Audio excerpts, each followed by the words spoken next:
Tonight, from Hollywood, The Barbara Stanwyck Show.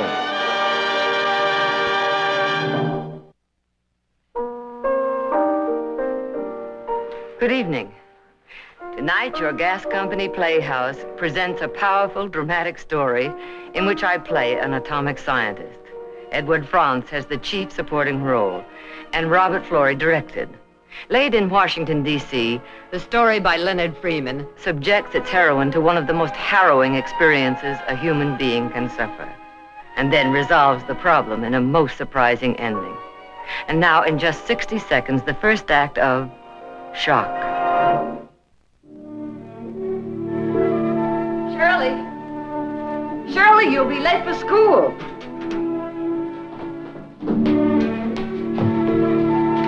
Shirley, you forgot your books. Bye, Mommy. Be good, darling.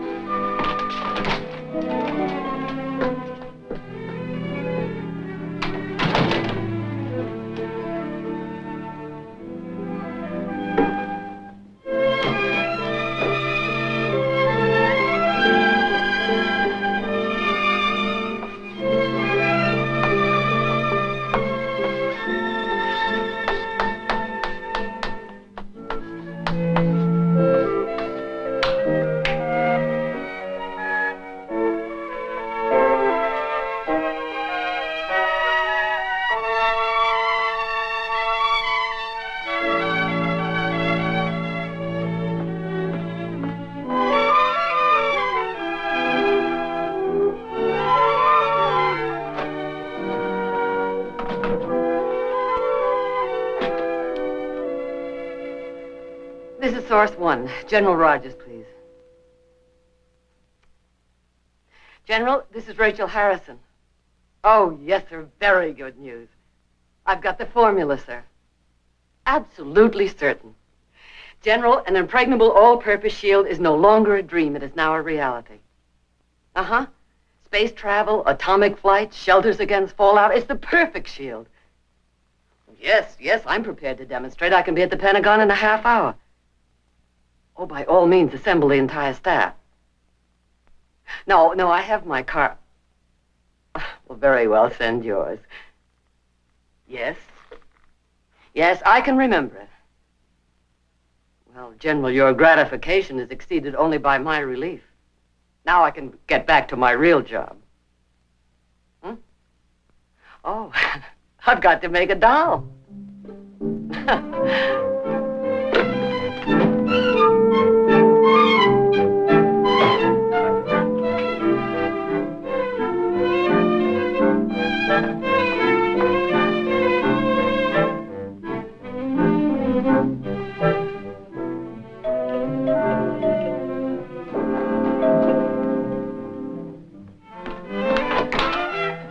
Yes?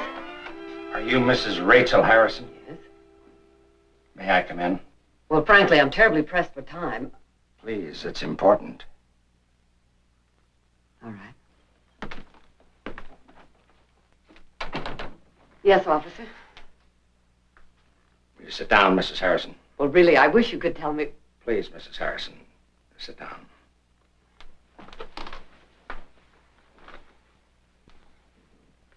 I have to tell you something. Well, all I can do is say it. Say what? Your daughter. She's dead. My daughter? Oh, no, officer, you're mistaken. I said goodbye to my child not an hour ago. Oh, no, you're mistaken. Ma'am, I wish I was. Well, I'm sorry, but you've made a mistake. It's not true. You know that new building they're starting down the street, the deep excavation? She fell into it.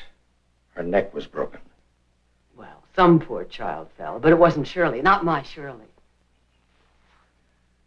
Ma'am, I took this report card from the body myself. Look at it. Look at the signature on it. Mrs. Rachel Harrison. Is that your signature?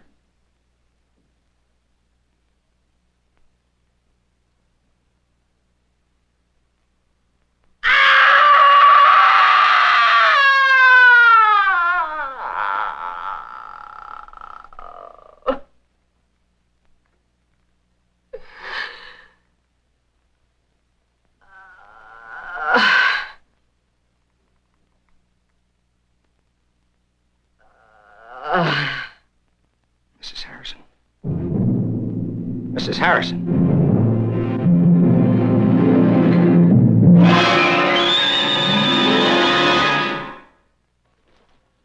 Good morning.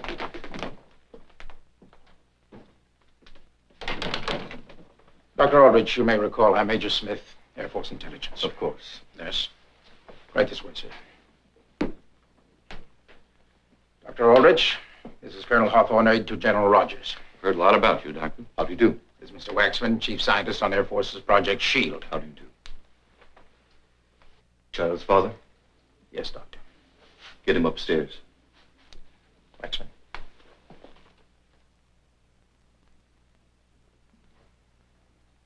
Mr. Harrison.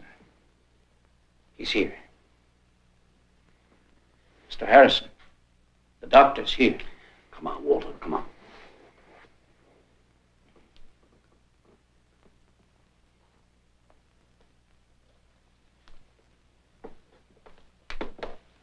I want you to lie down for a while, Mr. Harrison. The nurse will give you a sedative. I don't want two patients. Thank you.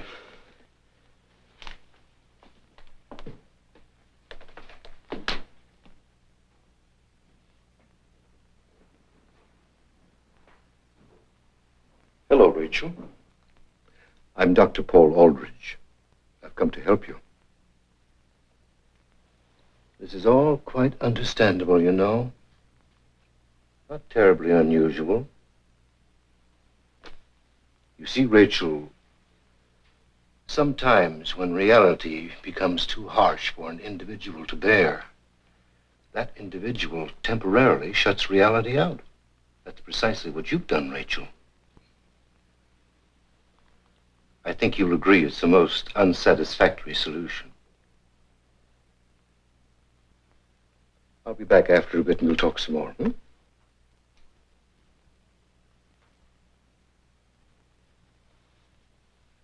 She's in shock. Actually, a deep catatonic stupor. For how long? How long does this last? Who knows? 20 minutes, 20 years? No, that's impossible. She's got to come out of it, Doctor. I don't think you realize the urgency. Colonel, please. She can't hear us. Don't be fooled by her appearance. She sees, hears, and understands everything. Where can we talk? This way, Doctor. I've got to call the general about this. Where's her line? Upstairs where she works. Watch her. Call me if there's any change. Right this way, Doctor.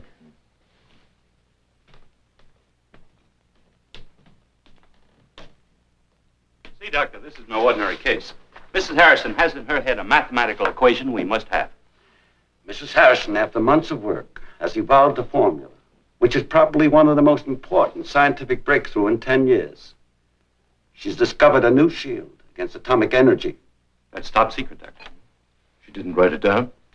Well, if she did, sir, we haven't found it yet. Doctor, it's imperative that she be made to talk. I'll do my best, Colonel.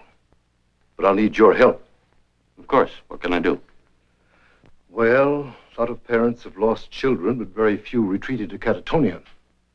She has. Why? That's our problem. I can't help her until I find out. How can you? Well, search, probe, ask questions, fit little pieces of information together, try to learn every single thing I can about her. Doctor, that may take days, weeks. It'll take as long as it takes. This her line? Yes, that's right, sir. This is source one. Get me General Rogers. Doctor, there must be some way that's faster. Perhaps you prefer another doctor, Colonel. Oh, hello, sir. Hawthorne here. No, sir, she's in shock. I'm afraid the only thing we can do is pray the doctor can snap her out of it. Yes, sir. Who wants you, Major? Yes, General. He's the best, sir. Yes, he's Chief of Staff at the Institute, psychiatric consultant to the Army since 1946. Of course, General, maximum security clearance. Right, sir, I'll tell him. Doctor? Hmm? It's in your hands. Well, suppose we start right here. What can you tell me about Rachel Harrison, her life? Major? Well, Doctor, here's our file on her. It's a complete and documented dossier. Everything's here from birth to...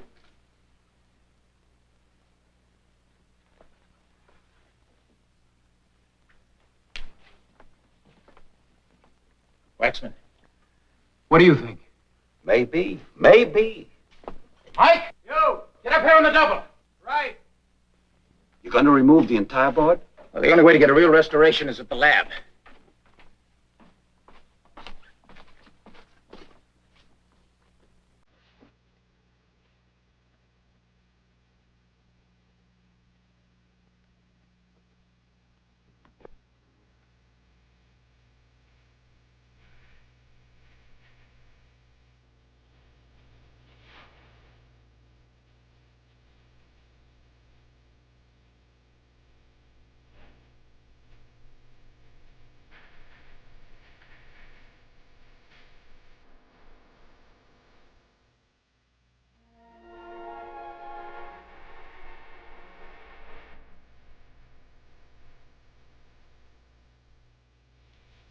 Well, now I know you're allergic to strawberries. Were born in New York City, graduated at 15, summa cum laude at Barnard. MA at Harvard, PhD at MIT at 18, mathematics. And I know that you're a citizen to whom the nation already has cause to be thankful.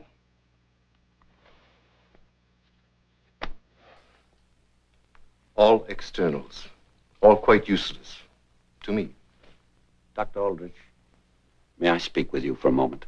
Excuse me, Rachel. Dr. Rachel and I are old friends, close friends. If I could talk to her, she just might be able to break out long enough to give me the formula. What do we have to lose? Go ahead. Oh, wait. She always works in that thinking room, doesn't she? Yes.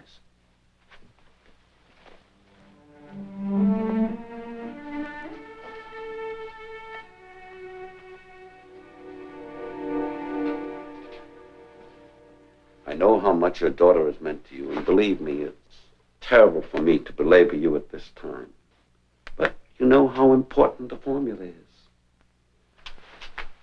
Rachel, tell me the formula.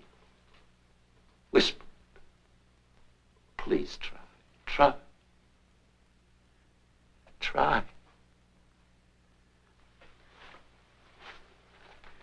Write it. Write it for me, Rachel. The formula, Rachel.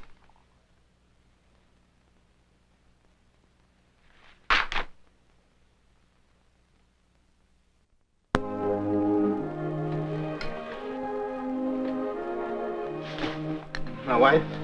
The same. Shirley. All the arrangements have been made as you requested.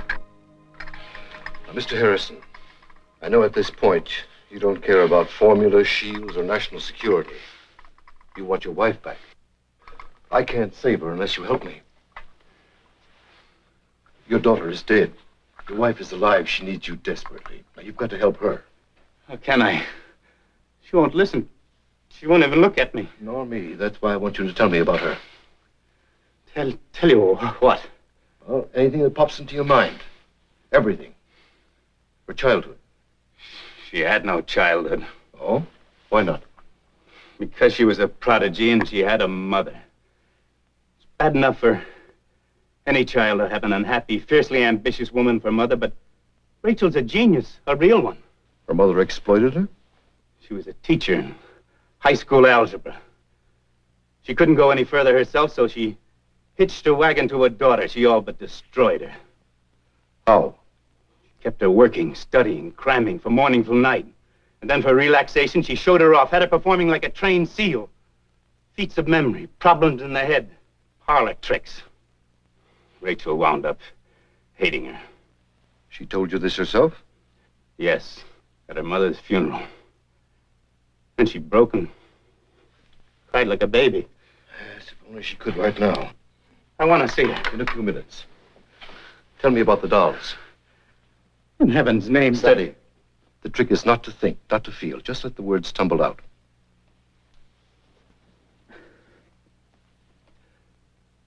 Rachel made most of them. She wanted...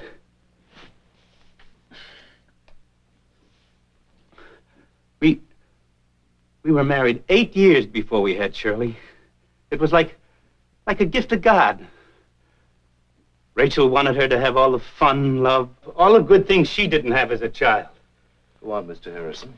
Well, I guess that's how the doll started. Shirley used to call them her all countries dolls.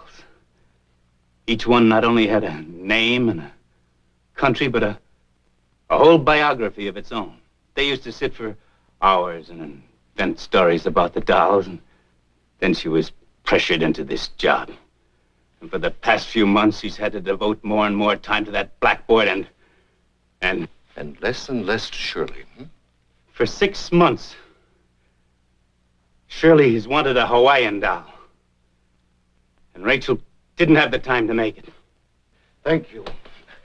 You've given me an idea.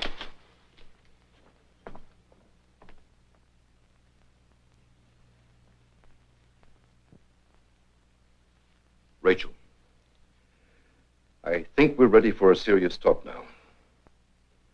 Catatonia is aptly called living death. Sometimes, to know and to understand the psychodynamics, the reasons for one's illness, is to be cured. I am going to tell you the reasons for your catatonia. To begin with, you've been under tremendous pressure. The stress of work, the guilt for neglecting your child and your husband, the fear of losing their love, all these contributed. But when you were dealt the terrible blow at being told your daughter was dead, you tried desperately to die with her. Why? Because you loved your daughter so? Of course. But there's something more. Through your daughter, you have been living the childhood you were denied as a little girl. Your child and your childhood died, so you wish to be dead. That's true? It is true, isn't it? Rachel, you wish to be dead, but you are not dead. You are alive. You have a husband who needs you now more than ever. You have a country that needs the special knowledge that's yours and yours alone to give. You are alive and you are needed. Your daughter is dead. You are alive.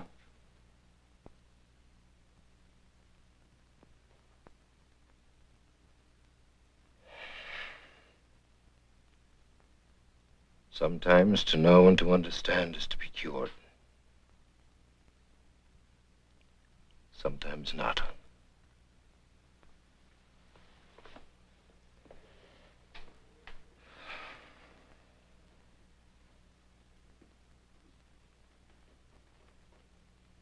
Well, Doctor, what do we do now? I don't know. Ordinarily, the decision would be simple. Electric shock. Shock treatments? Standard procedure in these cases. Generally jolts them back to reality immediately. But in this case... Well, use it. Doctor, our orders are to get that formula. I'm a physician, Colonel, not a soldier. I'll proceed in the manner I think best for my patient. Is that clear? Electric shock treatment is out of the question in this case. Why? Because it destroys recent memory. Invariably? Invariably. All memory of the 2 or 3 days immediately preceding the treatment. Colonel, I just got the report from the lab on the blackboard. And? Hopeless. No. There may be another way. Pentothal. Commonly called truth serum. Now, Rachel, I want you to listen to me carefully. You hear only my voice. Nod if you hear me. Rachel, I want you to speak to me. Something easy. Your name. What is your name? Tell me your name. Now I know you can do it. Tell me your full name. Yes, Rachel, yes.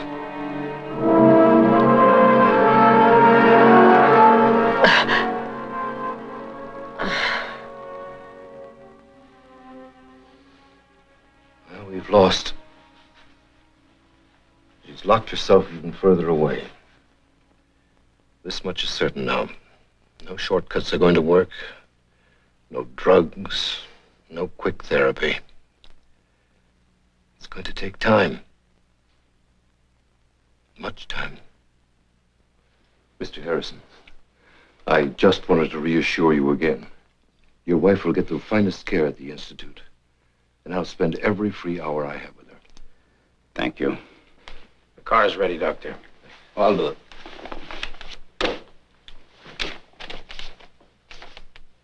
It's like a notebook. Of course, it was in a coat all the time. Well, open it, man. Open it.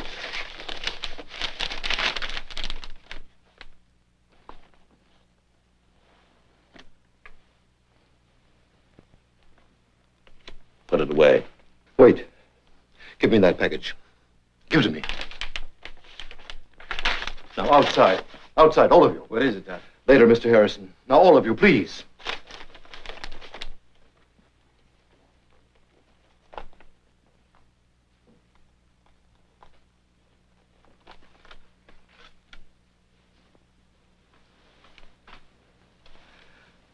I have a present for you.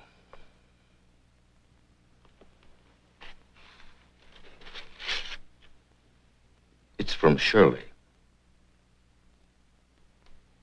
Go ahead. Look at it. Look at your present. All you have to do is reach out your hand. Very well. I'll do it for you.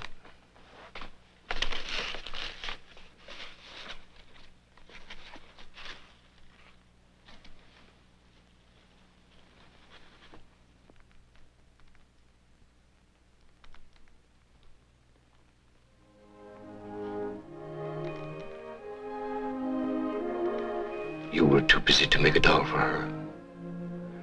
So she, to show her love, made one for you.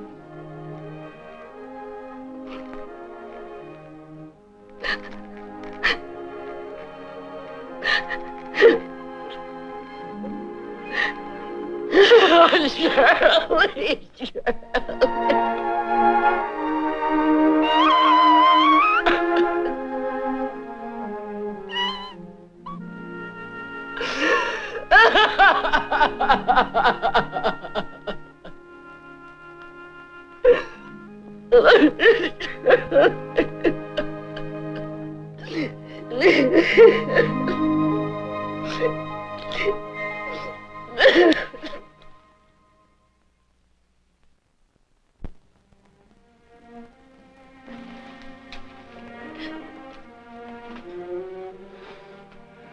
Give her a few minutes, gentlemen, and she'll tell you what you want to know.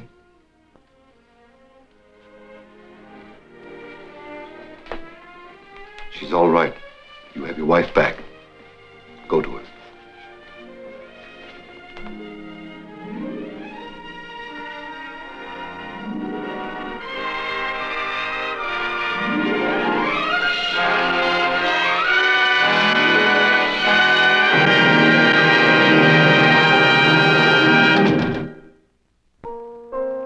In past weeks, we have presented a variety of stories.